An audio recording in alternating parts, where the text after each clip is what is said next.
Today, everyone, we would be sharing our own understanding about an analysis regarding the story The Whistle by Benjamin Franklin. Right.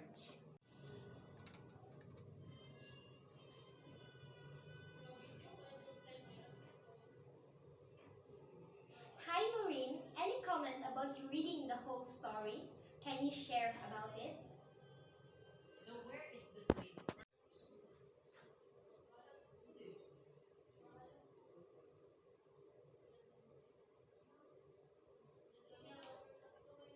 The story is written by famous Benjamin Franklin.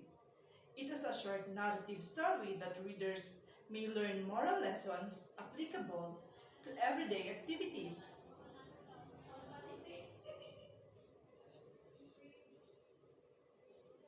Ay-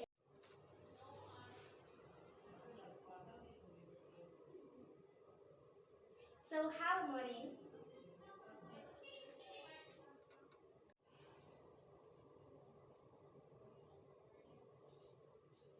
This is how the writer narrates his severe experience during his childhood days. For him, he commits a big mistake for a certain decision.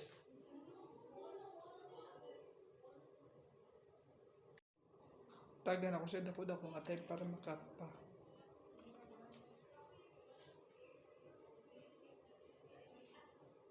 Yes, it may also appear parabolic, for it shoots out a message for everyone to be properly guided of doing what is good or righteous to avoid harmful effects to others. Kind,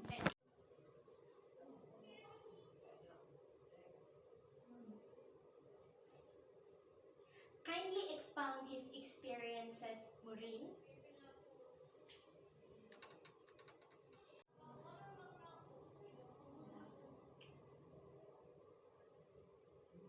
Benjamin, as a child, was exploited by another person upon acquisition of an overpriced whistle. He was totally affected of his wrong decision, knowing that the cheap price of the whistle, and was even laughed by his own brothers and sisters.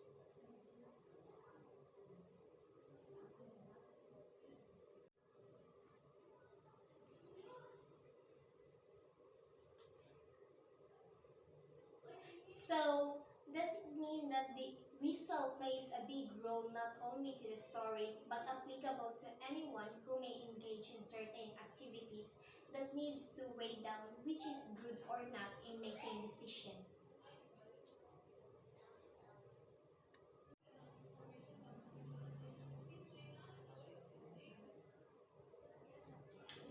Yes, it is. It is even noticed that the word whistle is often repeated. This may also be considered a breaking point for the readers of becoming bored and come to activate their minds to face new approaches.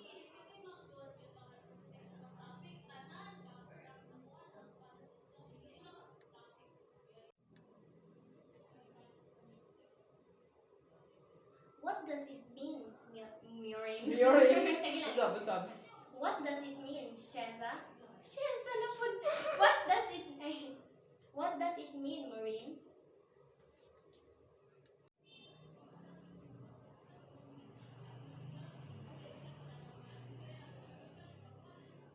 In this manner, the writer uses his concept of the whistle for the purpose that the readers will emphasize the theme the writer intends to present.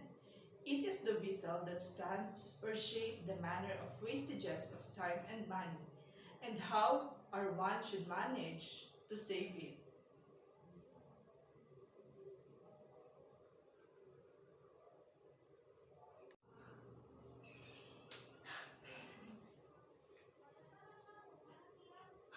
Yes, there are instances to be considered. As written in the story, how a young child was eager to buy a toy, the whistle, paying too much without thinking that it only cost cheaper. He overpaid that simple toy.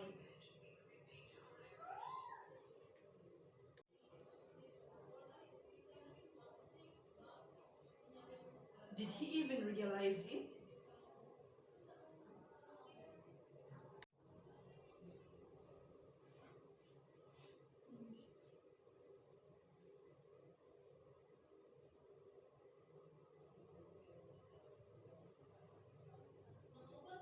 Apart, nagkatawa ko talaga. Hindi sa pagkata. Ay, tanaw, gagago ka. Nagkatawa ko niyo, magtanaw niyo.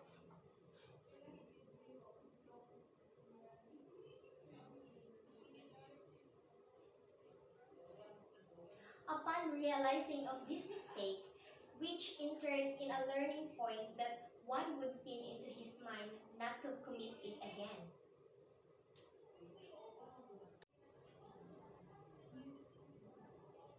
So, how was the family's reaction?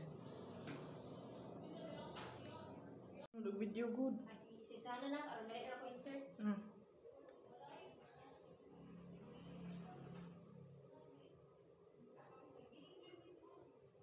He was even laughed by his scornful brothers and sisters, and though the author accepted these great mistakes, and that was the greatest lesson for him to learn.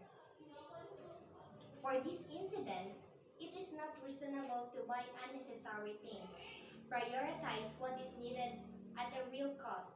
This matters over one's decision of what is the best move to make to avoid failures in life.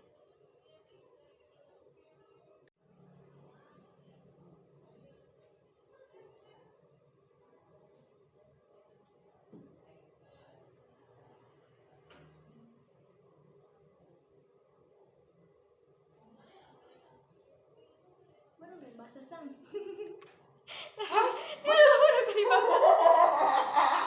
Some, Ay, sige lang. Ayaw lang to ikaw kay ma. Ako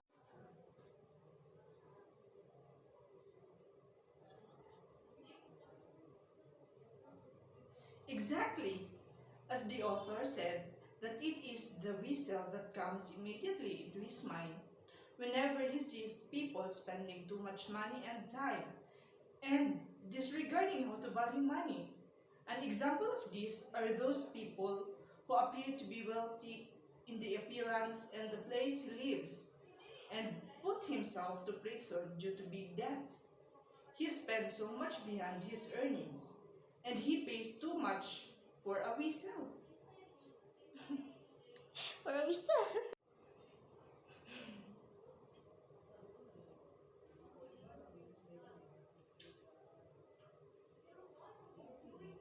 Precisely.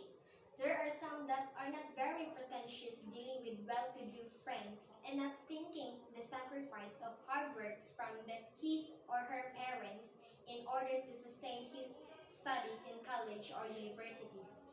This implies a wastage of time and money.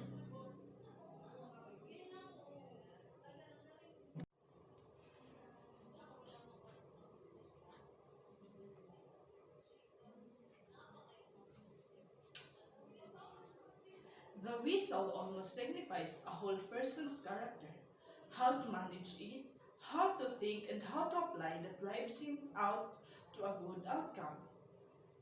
Through this matter, a person is educated how to make decisions that will push for goodness. It leads the mind to balance for what is the best way to avoid failures.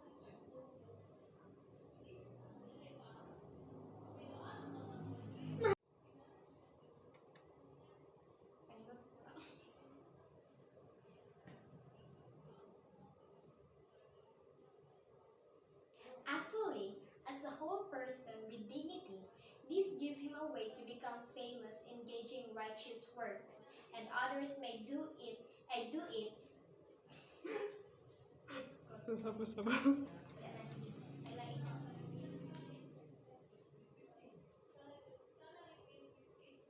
Actually, as a whole person with dignity, this gives him a way to become famous engaging righteous works that others may do is the right path leading to commit the good lucks in life.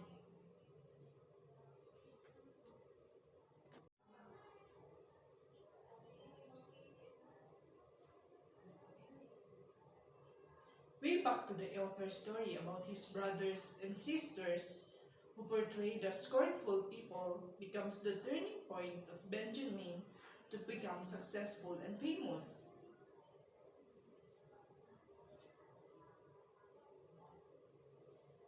Ay, dili ni masumbay.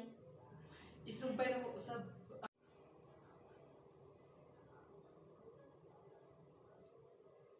The whistle brings too much good luck for Benjamin, for he learns how to balance and how to make proper decision to make the right move and neglect downfalls to strive and aim high to commit success.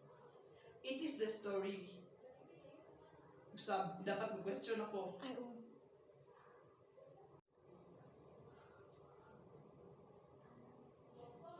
Is the story gives relevance to our present situation?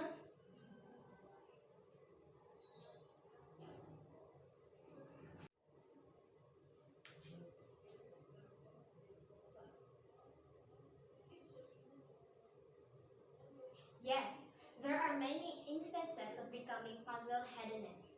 Usually, it felt during the time of downfalls. Participating stiff competition activities such as involving financial matter is a heavy task. Facing these challenges would be a putang ina. Hindi na ako kasturya.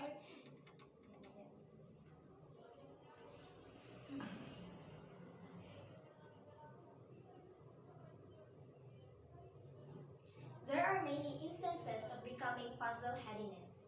Usually, it felt during the time of downfalls. Participating stiff competition activities such as involving in financial matter is a heavy task. Facing these challenges would be the instrument on how to measure oneself and the determination to do in order to achieve full success in life, which is the main goal of everyone.